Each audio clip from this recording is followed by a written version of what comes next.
Olá, pessoal, tudo bem? Pois é, foi uma surpresa o último vídeo, eu fiquei surpreso. Eu e a Magdalena, nós não esperávamos que você ter uma curva ascendente tão grande, já estamos 5 visualizações, foi fantástico, muito bom.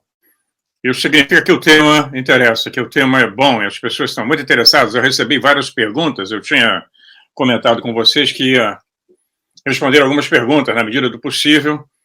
Mas eu notei que muitas perguntas foram respondidas em vídeos anteriores. É importante dar uma olhadinha lá no meu... Entra na página do canal, clica lá na minha figurinha, eu estou com a blusa vermelha, vai aparecer a minha página lá. Todos os 121 tiraram um vídeo, o YouTube tirou um por besteira, porque tem outros canais que mostram a mesma coisa que eu. Mas vá entender algoritmo, né? Algoritmo. Tem sempre alguém que marca lá e faz queixa. Então, como eu disse lá no vídeo anterior, eu ia responder algumas perguntas. Vamos começar aqui para não enrolar muito. Foram várias, eu selecionei algumas. Algumas eu já respondi em outros vídeos. Eu vou continuar a tocar nos mesmos temas. Eles são como se fosse um looping. Eu vou e volto, porque não tem como você seguir só numa linha. Você vai falar sobre os Anunnakis, você tem que falar sobre a Palestina, vai ter que falar sobre o povo hebreu, vai ter que falar dos babilônios, dos assírios, egípcios, tem que falar de grego, Roma, tem que dar um pulo na América do Sul, na Ásia. Então a coisa é fantástica. Essa área que nós estamos aqui futucando, né, ela abre um leque de direções infinitas. É fantástico, eu amo esse assunto por causa disso. Mas a gente está tentando capturar essa coxa de retalhos, né? E para embasar todo o papo que nós estamos levando aqui sobre a interferência extraterrestre, na história da criação do homem, na história das nossas civilizações, que foram várias, né? Para embasar isso, nós precisamos de documentos que, pelo menos, são documentos históricos, não invenção de canal maluco, de canalização, não sei de onde. Como eu já disse, tem as séries e a maioria hoje em dia é loucura. Então, nós vamos embasar todos nossos vídeos, eu tenho feito isso desde o início, em documentos, em monumentos arqueológicos, em relatos, em códices. Códice quer dizer livro, né? Em papiros, em restos de todo tipo de documentos arqueológicos e históricos que nós temos. E aí nós podemos formar a nossa teoria. Ninguém tem razão, e todos têm razão, e ver o que foi escondido durante todos os anos. O Lucas José, ele perguntou sobre os gnósticos. Eu vou falar sobre eles, e tudo o que nós estamos comentando aqui está baseado em livros gnósticos, foram descobertos lá em Nag Hammadi, perto do templo da deusa Hathor, né, no Egito. Toda essa história sai do Egito. Toda a história do cristianismo primitivo sai do Egito, está no Egito. Os códices, os livros, todos foram descobertos no Egito. O Egito está, sim, ligadíssimo com a formação do cristianismo. Então, vamos ver.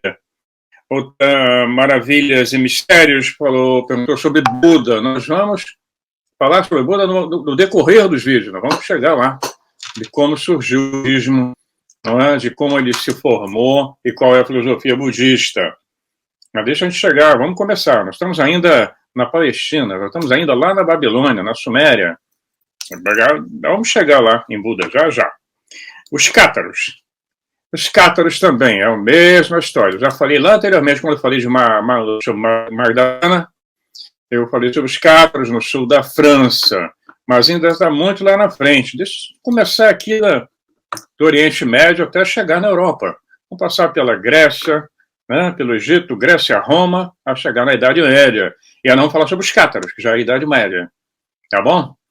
É só ter um pouquinho de paciência, porque senão eu vou ficar sempre repetindo. Elohim, macho e fêmea, foi a pergunta. Quem perguntou sobre os cátaros foi Sônia Soares, né? O Elohim, macho e fêmea, Elohim, né? É singular. Significa plural, mas a palavra é singular. Macho e fêmea, do Rodney Graça. Nossa, nós já falamos tanto nas deusas, todas as deusas da mitologia suméria, Inanna, né, Nirursar, mitologia babilônica, das hindus. Nossa, as mulheres são fantásticas. Na mitologia nórdica, tem as deusas nórdicas. Na mitologia grega, temos as deusas gregas. Isso não é tudo Elohim. O Elohim é uma palavra do hebreu, vem lá da língua hebraica, não é grego, não é, não é indiano, não é hindu, não é indo-ariano, não é o que na linguagem maia. Não. Elohim é uma palavra de origem hebraica. Então é referente ali, é um nome que eles deram, um epíteto, um cargo, é um posto, é prefeito, é deputado, é coronel, alguma coisa assim, capitão. Ele não era um alto posto, nós vamos ver por quê mais na frente. Ele tinha um posto até bem baixo, mas é uma palavra específica de uma região, de uma cultura ali naquela região, né? Acádica. A etimologia da palavra Elohim, tem um livro sobre isso, mas é referente ali. Então tem macho, tem fêmea também, tem tudo, não é só macho e fêmea não. Tem tudo, é bem abrangente, viu? Pode ter certeza disso, nós vamos conversar ao longo dos vídeos, vamos tocar nesse assunto também. Tem o João Gazola, falou sobre os 200 exige nível de importância, mas está tudo ali, a história toda está ali. Segundo a cultura acádica, hebraica, babilônica, esses, né, dependendo da linha que você tomar, são 200, são 60, são 50. Nós temos vários documentos, mas eles desceram ali no topo do Monte Hermon e alteraram toda a criação. Foi uma interferência radical. Eles eram na categoria dos deuses sumérios. Nós vamos ver que Anu é o posto mais alto, o Deus Supremo era 60, depois vem Eliu, 50, vem Enki, 40, vem o Sa, e vem indo. O Gigi era, se eu não me engano, 20. É bem baixo. A categoria era dada porque eles usavam um sistema de matemática sexagesimal. Então nós vamos ver que o posto era dado um número de importância. Vamos ver o número 40 repetido na Bíblia, no Velho Testamento, 40 dias no deserto, 40 dias de chuva, 40 o tempo todo, 40 discípulos, e vai por aí. 40, um número que está extremamente ligado a esses relatos sumérios. Zacarias Sitchin, Felipe perguntou sobre Zacarias Sitchin. Eu uso Zacarias Sitchin como base para muita coisa. Eu tenho uma paixão pelo Zacarias Sitchin. Eu não sigo exatamente tudo que ele fala, tudo que escreveu. Sou dogmático, eu vou discutir algumas coisas, sim. O Zacarias Sitchin passou por cima de algumas coisas, não comentou outras. Eu não concordo com a história de que as pirâmides seriam próprias para a navegação. Um povo que faz uma transposição interdimensional, ou intergaláctica, ou interplanetária, seja lá o que for, se utiliza de máquinas poderosas, de veículos que nós não conhecemos no funcionamento, vai precisar de orientação, de pirâmide para orientar a aterrissagem passando por Baalbek. Não. Essa história não. A aviação no nosso planeta tem 100 anos, desde quando começou bem primitiva, com aviões a lona, em 100 anos chegamos ao nível que nós hoje, com sofisticação eletrônica, os aviões voam sozinhos, tem um sistema de navegação aperfeiçoadíssimo, isso em 100 anos. Imagina assim, uma raça que esses advanced beings, seres avançados, precisariam de sinalização física para você olhar. Isso se fazia na década de 20, ou quando eu comecei a voar, lá na década de 60, você usava ainda para voar no Brasil marcação geográfica. Isso não existe, não tem como aceitar isso do Zacarias Sitchin, assim como aprender Marduk na Grande Pirâmide. Não. Tem várias interpretações para isso. Nós vamos conversando, como eu disse, isso é como se eu estivesse conversando um curso agora com vocês. Então, já que não estão pagando nada, dê o like lá, que nós precisamos disso.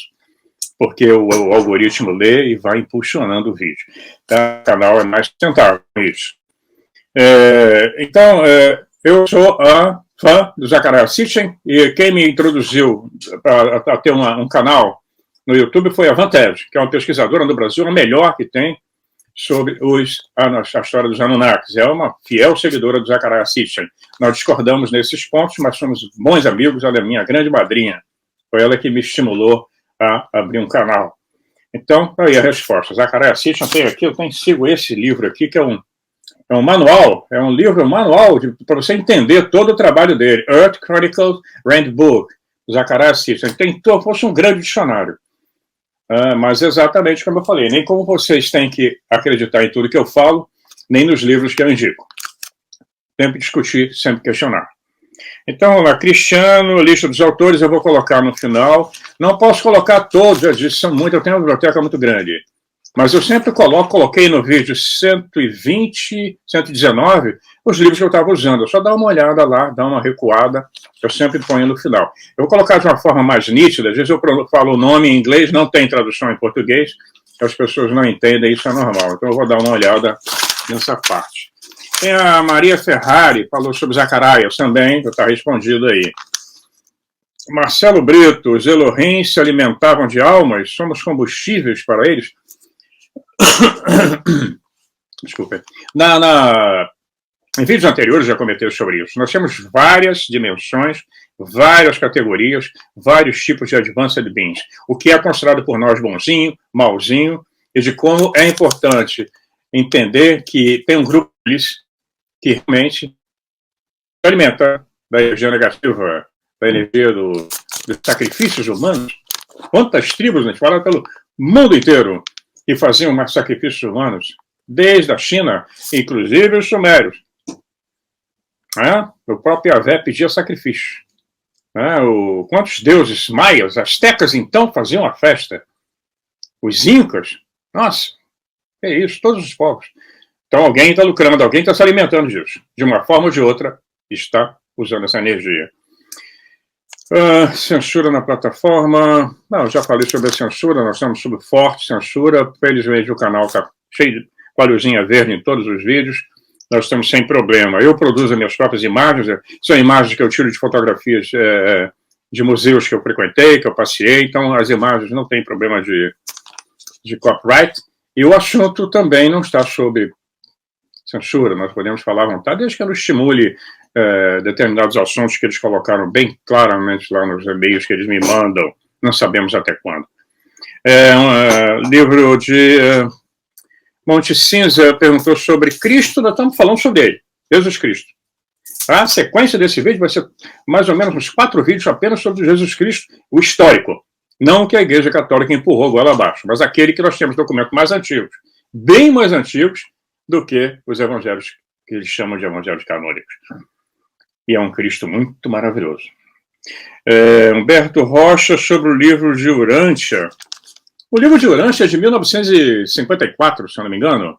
Ele surgiu agora. Ele é quase que uma cópia da Madame Blavatsky, baseado em cima das teorias hindus, da filosofia hindu, em cima dos Vedas. Então, se eu tenho lá livros que têm mais de 2.000 anos, os Vedas, ninguém sabe a idade, é muito mais antigo, e eu tenho todos esses documentos que eu tenho utilizado, que tem no mínimo 2.000 anos, eu vou usar um livro que foi editado agora em 1954, que foi canalizado. Ele é muito bonito, muito interessante, mas não uso como referência. Duendes, elfos e fadas, pergunta da Maria Lúcia. Eu já fiz um vídeo sobre duendes, fadas e elfos, mas eles vão voltar no assunto com o decorrer, agora com o andar dessa série que nós estamos conversando. Gobekli Tepe, Vanessa do Amaral. Gobekli Tepe lança a nossa história lá para trás. Então, nós vamos chegando à conclusão de que os sumérios não são a primeira civilização da história, não.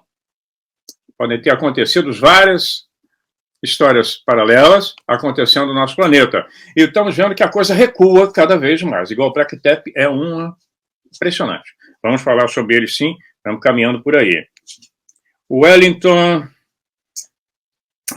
primeira civilização suméria, tivemos Egito, Grécia, etc., Roma. A Suméria, como eu acabei de responder, essa história pode recuar mais, até porque a civilização hindu é pouco estudada ainda pelo Ocidente. Ela parece que vai muito lá atrás. E elas são bem diferentes. Não tem nada a ver a civilização hindu, né, ou o Império Rama com Suméria, ou com Egito. Roupa, cultura, fala. Você vê que os sumérios escreviam em plaquetas de barro, um caractere sumério que não tem nada a ver com os hieróglifos. São diferentes completamente. A roupa, o estilo, a cultura, haviam diferenças, como nós temos ainda no planeta. Wellington, ele pergunta sobre a primeira civilização, então está respondido. Livro de Urântia, Ratanaba, cidade perdida da Amazônia. Eu não tenho referência sobre esse assunto, eu preciso de material. Vou pesquisar, mas eu não sei nada a respeito da cidade perdida da Amazônia. Por algum mistério, essas grandes civilizações se desenvolveram até os Andes. Dos Andes para cá, não se encontra quase nada. É uma grande questão o porquê que elas não se desenvolveram desse lado de cá do continente da América do Sul, e sim dos Andes para lá, como a costa do Chile, chegam até a Argentina, costa do Chile, do Peru, ali, mas eles não passavam para cá. Ou porque as condições eram adversas para eles na época, ou porque essa região era alagada. Eu ainda não tenho essa resposta, mas vamos chegar lá, vamos procurar. Enfim, eu acho que essas seriam as respostas a algumas perguntas, depois eu vou continuar a responder. Mas é importante acompanhar os vídeos para não perder a carruagem, né? Porque não dá para ficar toda hora voltando para explicar um assunto que já foi explicado. Eu estou estudando com a Magdalena de fazer uma lista para nós colocarmos a lista dos vídeos que já foram publicados com um assunto mais detalhado. Depois eu vou colocar embaixo da descrição de cada vídeo um detalhamento melhor do assunto que nós tocamos naquele vídeo, ok? Então é isso, daqui a pouco vamos continuar. Até já.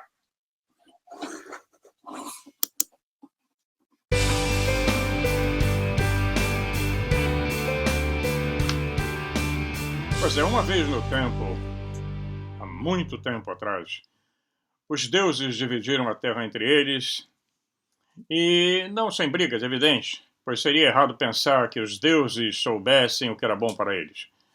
Deuses entre aspas, é claro, né?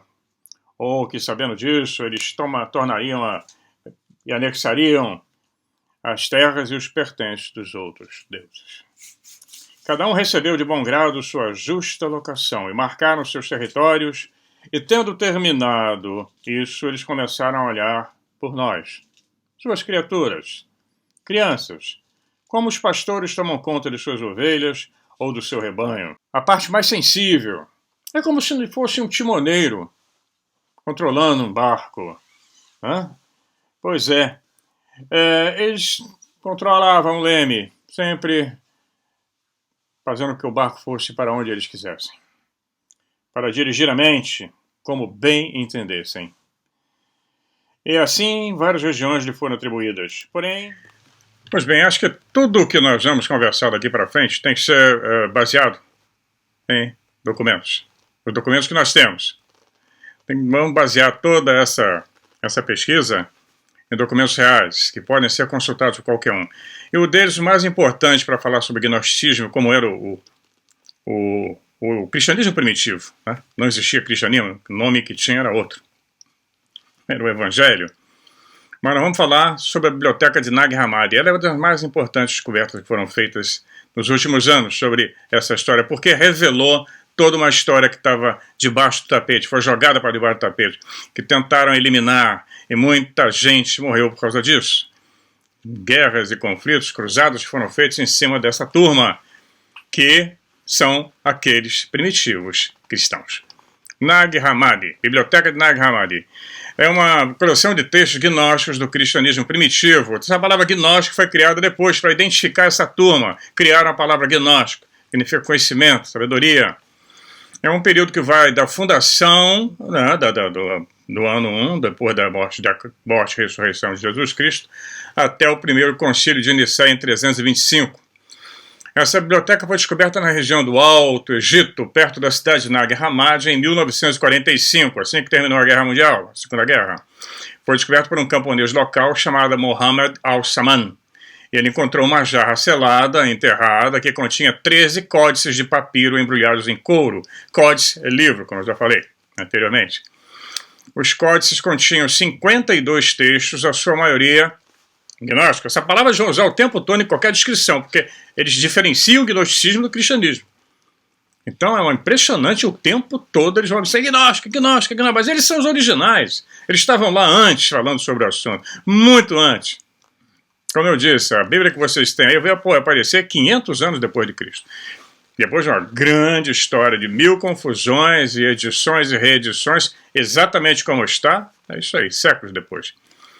Nós tínhamos a original, os antigos. Então nós temos os códices que têm 52 textos, eles têm trabalhos que pertencem ao Corpus Hermeticum e uma tradução da República de Platão, filósofo grego. O estudioso James M. Hobson, ele tem na introdução da sua obra The Nag Hammadi Library in English, Nag Hammadi, Biblioteca em Inglês, ele diz que esses códices podem ter pertencido ao monastério de São Pacômio, localizado nas redondezas de Nag Hammadi. Nag Hammadi é perto de Dendera. Lá, o templo de Dendera, templo da deusa Hathor, a deusa mais importante, uma das mais importantes do Egito primitivo, que voava na sua nave fantástica pelas estrelas. Veio das Pleiades. Pois é, tudo muito interligado. Então, eles teriam sido enterrados após o bispo Atanásio de Alexandria ter condenado isso em 367 depois de Cristo, condenado esses livros. Ele dizia que as versões não canônicas, quer dizer, que não foram escolhidas por bispos lá nos concílios que aconteceram depois de Nicéia, seriam destruídos, teriam que ser destruídos. Alguns monges, então, pegaram os livros proibidos e esconderam eles em potes de barro na base de um penhasco chamado de Jebel el Tarif, onde ali ficaram esquecidos e protegidos por mais de 1500 anos. Ainda bem. Pois bem, os textos dos códices estão escritos na linguagem copta, que é falada no Egito já mais moderno, né? Porque a linguagem egípcia original ninguém conhece mais. Pode ser que seja parecida com a copta. Embora todos os trabalhos sejam traduções de originais gregos, o mais conhecido trabalho é provavelmente o Evangelho de Tomé, cujo único texto completo está na biblioteca de Nag Hammadi. Tomé também não entrou nos livros canônicos, então a gente começa a desconfiar. Tudo aquilo que o Vaticano diz que não pode, é proibido e está errado, a gente desconfia. Isso eles fizeram durante séculos. Então, a história da descoberta da biblioteca de Nag Hammadi em 1945 já foi descrita como sendo tão fascinante quanto o conteúdo dos textos. Em dezembro daquele ano, 2 irmãos egípcios encontraram diversos papiros numa grande jarra de argila, enquanto eles procuravam por fertilizantes em cavernas de rocha calcária, bem ali perto onde é a atual cidade de Haradon, no Alto Egito. A descoberta não foi inicialmente reportada por nenhum dos irmãos, que tentaram ganhar dinheiro vendendo os manuscritos individualmente. Conta-se também que a mãe deles queimou diversos manuscritos preocupada para gerar calor, né? E também, segundo contam, preocupada com que os textos pudessem ter efeitos funestos, fossem coisas perigosas. Olha, sempre a mesma história. Como eles têm medo, né? E como resultado, passou a ser conhecido como a Biblioteca de Nag Hammadi. Foi uma acumulação gradual de achados e sua importância passou despercebida por algum tempo após os achados iniciais. Lá em 1946, os irmãos se envolveram numa briga e deixaram os manuscritos com o sacerdote copta do mosteiro perto, cujo cunhado, em outubro daquele mesmo ano, tinha vendido um dos códices ao Museu Copta do Cairo. É o Codex 3, eles são numerados. E está na coleção atual, inclusive. Um especialista em copta e história das religiões residente, Jean Dorez, ele percebeu a importância do achado e publicou a primeira referência em 1948. Com o passar dos anos, a maioria dos códices foram vendidos pelo sacerdote para um antiquário cipriota na cidade do Cairo. E, em seguida, eles foram retidos pelo Departamento de Antiguidade, que temia que eles fossem vendidos para fora do país. Após a Revolução de 1956 no Egito, esses textos foram entregues ao Museu Copta e declarados, então, Tesouro Nacional Egípcio. Pois é. Mas alguns códices passaram e vieram parar na Europa. Nós temos o Códice Young. Um único códice foi vendido do Cairo para um antiquário belga que, após tentativas de vendê-lo em Nova York e Paris, foi adquirido pelo Instituto Carl Gustav Jung, famoso psiquiatra Carl Jung, em Zurique, em 1951, e através da mediação do Gilles Kispel, ele conseguiu esse códice que ele queria dar de presente para Carl Jung, que era o aniversário dele. Por isso que esse códice que está lá na Alemanha é conhecido como Codex Jung, códice número 1 da coleção. A morte de Jung em 1961 provocou uma disputa sobre o códex, atrasou a entrega das páginas ao Museu Copta, e somente em 1975, eu era um adolescente, após a primeira edição do texto ter sido publicada. E assim todos os papiros foram finalmente reunidos no Cairo. Quer dizer, em 1975 eu já era casado, não era adolescente, eu já era adulto. Você vê, só em 75 é que esses códices foram publicados. A tradução, a primeira edição dos textos, foi uma tradução que apareceu no Cairo em 56, mas aí tinha as condições políticas no Egito estavam confusas. Isso foi muito... A tradução demorou muito, foi lenta, tanto no Cairo quanto em Zurique. A situação mudou em 1966 com a realização do Congresso de Messina, na Itália. Nessa conferência, o objetivo era fomentar o consenso dos especialistas da definição do que era gnosticismo. Muita gente pergunta o que é gnosticismo, por que é tão odiado pela igreja cristã, pelos pastores e padres, etc. Né? James Hobson, um especialista em religião, reuniu um grupo de editores e tradutores na tarefa de publicar uma edição bilíngue dos códices de Nag Hammadi em inglês, em colaboração com o Instituto de Antiguidades e Cristianismo da Universidade de Claremont, na Califórnia. Hobson foi eleito, então, secretário do Comitê Internacional pelos Códices de Nag Hammadi, formado em 1970 pela Unesco e pelo Ministério Egípcio da Cultura. Então, a publicação de James Hobson foi realizada em 1977 com o nome de Nag Hammadi Library, né? A Biblioteca de Nag Hammadi em inglês, em colaboração com outros cientistas e escritores, na edição de um único volume. Então, isso marcou o fim do estudo dos livros de Nag Hammadi. As edições em capa dura saíram em 1981 e 1984, e uma edição revisada foi publicada em 88, então finalizou o processo. Vê como foi demorado, foi em 1945. Mas isso não saiu no grande público. Todos esses estudos são estudos acadêmicos. Isso não afetou em nada as religiões pré-estabelecidas, não mudou nada. A doutrina deles continua, eles nem ligaram para isso. Então, o trabalho acadêmico mais conhecido é de George W. M. Ray, que foi reitor em exercício da Howard Divinity School, com a tradução e interpretação dos manuscritos coptas, né? E essas traduções trouxeram conhecimento sobre o que era o que eles chamaram de gnosticismo, que é o original, e as primeiras origens do cristianismo, do que veio a ser a religião cristã, né? Vocês vão vendo aí uma fotografia de um dos papiros contendo o livro apócrifo de João, do século II. Eles não sabem se é realmente, eles acham que é. Mas os códices têm numerações. O códice 1, que é o Yom, que está na Alemanha, ele tem assim, NHC11, oração do apóstolo Paulo. NHC, Nag Hammadi, 1, 2, apócrifo de Tiago. Eu não vou listar todos aqui, eu separei alguns. Códice 3, no códice 3 tem o NHC 4, é a Sofia de Jesus Cristo. Isso é interessante. Ele tem um conteúdo similar ao da Epístola de Eugnostos e uma versão expandida voltada para o público cristão. Ali nós temos o NH35, Diálogo do Salvador. É um texto danificado, mas conseguiram recuperar, que é um diálogo de Jesus que inclui diversos temas tais como conhecimento esotérico, a sua busca, a criação do mundo, entre outras coisas. Aí vamos rolando aqui, códice 6. Código 6, NHCV12, o Trovão e a Mente Perfeita, é o título. Ele trata de um extenso e enigmático monólogo no qual o Salvador, Jesus Cristo, discorre sobre uma série de afirmações paradoxais sobre a natureza feminina da divindade. Eu vou repetir. Natureza feminina da divindade. Tá? Natureza feminina da divindade. O livro é o NHC 6.2, Trovão, a Mente Perfeita. É um trabalho como todo, ele tem a forma de um poema com estrofes paralelas nas quais as divindades femininas, Ísis e Sofia, expõem suas virtudes para uma plateia atenta e admoesta e procura alcançá-las, né? Indaga, cria polêmica, discussões. Os enigmas do poema pressupõem um mito gnóstico clássico, né?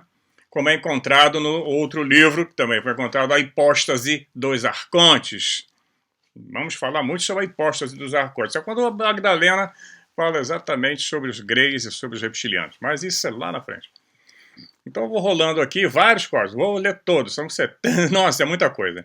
Tem o NHC 6.4, o conceito do nosso grande poder, que trata-se do apocalipse gnóstico cristão. Sempre gnóstico, eu boto gnóstico, né? Não é cristão, é o que o Papa falou.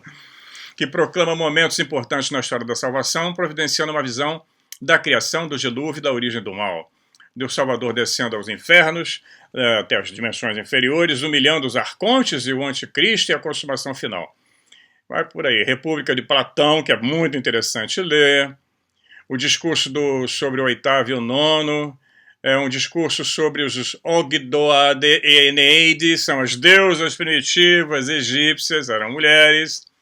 Trata-se de um dos 3 temas herméticos existentes na biblioteca. O texto é basicamente sobre a ascensão a reinos exaltados de iluminação espiritual, que na morte a alma deveria viajar por 7 esferas, 7 mundos. Depois de chegar com sucesso, alcançaria o 8º e o 9º, onde a alma poderia experimentar a felicidade e o êxtase verdadeiro. O tratado possivelmente assume uma outra esfera mais alta, né, fala sobre uma esfera mais alta, que seria a 10ª, onde o Deus habita, mas isso não é esclarecido. Nesse mesmo tratado, fala sobre Hermes Trismegisto, que instrui um iniciado sobre o conhecimento secreto e o guia para uma experiência extática exática, né, estática, de êxtase, né, para o 8º e 9º níveis. O iniciado ele diz que o iniciado teria que apresentar uma prece, um hino silencioso, barará, vai embora por aí, várias regras, né? O tratado encerra um conjunto de instruções para a preservação dessa experiência do livro, inclui juramentos para o uso cautelar das palavras que seriam ditas a ele. Manter segredo sobre certas informações. São vários livros. Tem o NHC 68, Asclépio, é tirado de um discurso chamado Discurso Perfeito, é conhecida como é uma obra de Hermes Trismegisto, o livro sagrado indicado a Esculápio.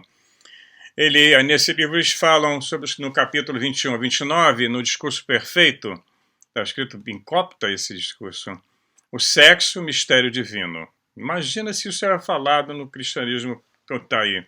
Os deuses terrenos, o caráter divino do homem, o homem criador de deuses, a profecia, a morte e a regeneração do cosmos. E sobre a morte e a imortalidade, o julgamento das almas. O texto foi escrito no formato de diálogo entre Hermes Trismegisto e seu discípulo Asclépio, que começa com uma comparação assombrosamente explícita entre as relações sexuais e a iniciação nos mistérios sagrados. E esta associação também está presente no discurso sobre o Ogdoade e a Eneide, que são as deusas primitivas egípcias. Prossegue então a discussão sobre a origem e a natureza da humanidade. Super interessante, isso tem em português. Se vocês futucarem a internet, vocês vão encontrar em português. A biblioteca de Nag Hammadi. Procurem. Eu, quando abro meu Google aqui, é Google Holanda. Tem que ir no Google Brasil. Eu tenho quase que certeza que vocês vão encontrar isso em português, em PDF. Porque é fascinante, é para ler e comparar. É como eu sempre falo, vocês não têm que aceitar como verdade. Essa é a visão de 2000 anos atrás. Tá? Vocês têm que olhar, pesquisar, ler, analisar, indagar, questionar sempre, enquanto nós podemos questionar. Mas na frente eu vou falar sobre o diálogo de Madalena. Madalena perturbava mesmo, ela perguntava tudo. Era a mais ativa de todos, é igual a minha Mata Galena, que é a mesma coisa. E aí nós temos os códex de Nag Hammadi, como foram encontrados, em capa de couro, embrulhadinhos. Também eu vou falar do Códice 13. Esse é fantástico, o livro 13. É o NHC 13.1, Protenoia Trimórfica. Né? Vem grego, latim, tudo misturado. Esse texto ele está escrito como se fosse Deus, um pensamento trimórfico, que escreveu, e parece ter sido escrito para aqueles discípulos que estavam num nível mais avançado. Dentro desse códice tem o NHC 13.2, que fala sobre a origem do mundo, aborda a criação e o final dos tempos, com muitos pontos em comum com a hipóstase dos arcontes. E o NHC 13.3, que é o Evangelho de Maria Madalena, texto no qual Maria Madalena responde perguntas sobre Jesus após sua ascensão.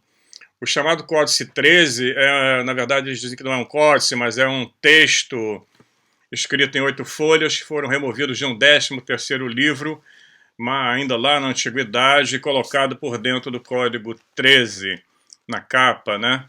Mas são linhas que falam sobre a origem do mundo.